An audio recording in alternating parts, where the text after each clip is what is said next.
Aya makuru ni inkuru y'incamugongo, inkuru iri gukomeza kugenda ishengura imitima y'abantu bagiye batandukanye. Nk'abantu mwe, hari abantu bakigira umutima w'ubunyamaswa. Yanekereza ku muntu utekereza kototera undi muntu wambaye umubiri w'inyama n'amaraso akamuvutsa ubuzima. Ngira ngo ni inkuru iri gukomeza kugenda ishengura imitima y'abantu bagiye batandukanye. Ni ubugome ndengakamere bwaje kuza kuba bwabera mu karere ka Kamonyi mu ntara y'Amajyepfo, bukozwe n'umugore n'umugabo. Aba bombi gufata akana k'imyaka ibiri bakaba bakavutsa ubuzima. Koko niba aya makuru abavugwaho ko bashobora kuba bafite uruhare mu rupfu rw'uyu mwana w'imyaka 2, aba bantu rwose bakurikiranwa, kandi iki cyaha cyaramuka kibahamye bakazahanwa by'intangarugero. Ndabasuhuje, turi ku itariki 20 z'ukwezi kwa gatandatu umwaka w'2026. Mureke mbe nabagezaho iyi nkuru. Niba ari ubwa mbere rero ugeze ahangaha ku muyoboro wacu, reba neza ku ijambo subscribe uri kandeho, ubundi tujye dukomeza kugenda tubana. Mu karere ka Kamonyi nayo imaze kubabwira, umugabo n'umugore we barakekwaho kwica umwana w'imyaka 2 bari basigiwe n'abaturanyi babo bagiye mu mirimo. Ibi ngibi byabereye mu mudugudu wa Mushimba, akagari ka Gihara, umurenge wa Runda, mu karere ka Kamonyi mu ntara y'Amajyepfo, ku mugoroba wo kuri uyu wa gatandatu agana isaha 2 z'ijoro.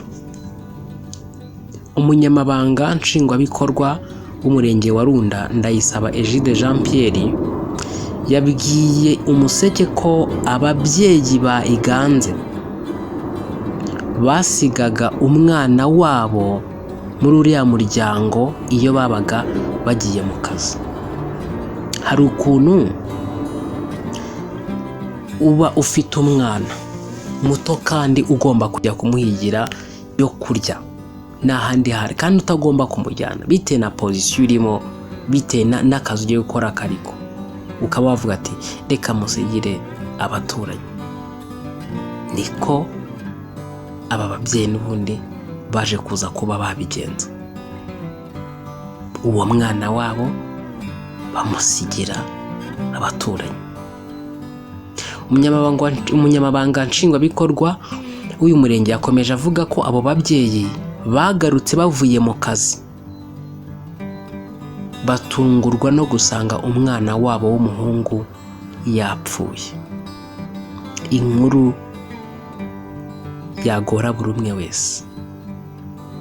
Nta kindi bahirimbaniraga, nta kindi kiba kiraje inshinga umubyeyi usibye guhahira cyangwa se kwita ku mwana we, akabona ibimutunga, akagira ubuzima bwiza.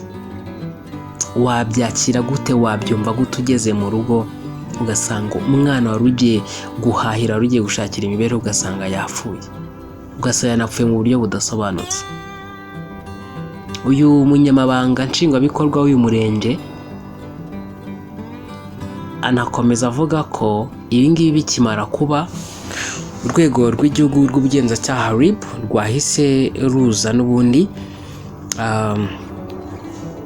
rufata n'ubundi uriya mugabo n'umugore we mu rwego rwo kubakoraho iperereza ku cyaha cyo kwica. Uriya mugabo n'umugore we bashinjwa iki cyaha, bakaba banafungiye kuri sitasiyo ya RIB iherereye mu murenge wa Runda n'ubundi. Gitifu Ndayisaba avuga ko nta raporo bari bafite yuko iyi miryango yombi yari mu makimbirane ku buryo bakwihimura bakica umwana w'imyaka 2 batagiranye ikibazo.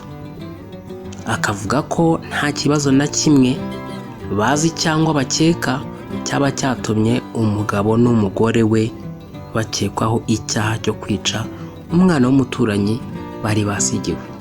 Gitifu Ndayisaba yahumurije umuryango wabuze uyu mwana, asaba ababyeyi bafite iyo myitwarire mibi kuyicikaho. Ngira ngo mu by'ukuri ni inkuru ibabaje, namwe murabyumva, ariko mureke twihanganishe uyu muryango wabuze umwana wabo. Imana y'amahoro, Imana nyir'ihumure ryose ibahumurize kandi bakomeze. Uyu mwana ni umuziranenge, nimuhumure, arasinziriye yicaye iburyo bwa se. Ariko kandi ubwo twizeye yuko Yesu yapfuye akazuka, aba ariko twizera yuko Imana izazanana na Yesu abasinziriye muri we. Ndakubwira abantu nkababwira ngo abazima bazi ko bazapfa, ariko abapfuye ntacyo bazi. Nuko muhore mukenye kandi amatabazi yanyu yake, mumere nk'abantu bategereza shebuja ahagarukira ava mu bukwe, kugira ngo nakomanga bamukingurire vuba. Hahirwa abagaragu shebuja azaza agasanga bari maso. Ndababwira ukuri yuko azakenyera akabicaza akabahereza. Naza mu gicuku cyangwa mu nkoko agasanga bameze batyo, bazaba bahirwa. Namwe mumenye ibi yuko iyaba nyir'inzu yamenyaga igihe umujura azazira, yabaye maso ntiyakunze ko inzu icukurwa. Namwe muhore mwiteguye, kuko umwana w'umuntu azaza mu gihe mudatekereza. Mu yandi magambo, njyewe nawe tugomba guhora twiteguye, kubera ko iherezo ryanjye, iherezo ryawe, twese ryadutungura. Byari ibyo rero, dukomeze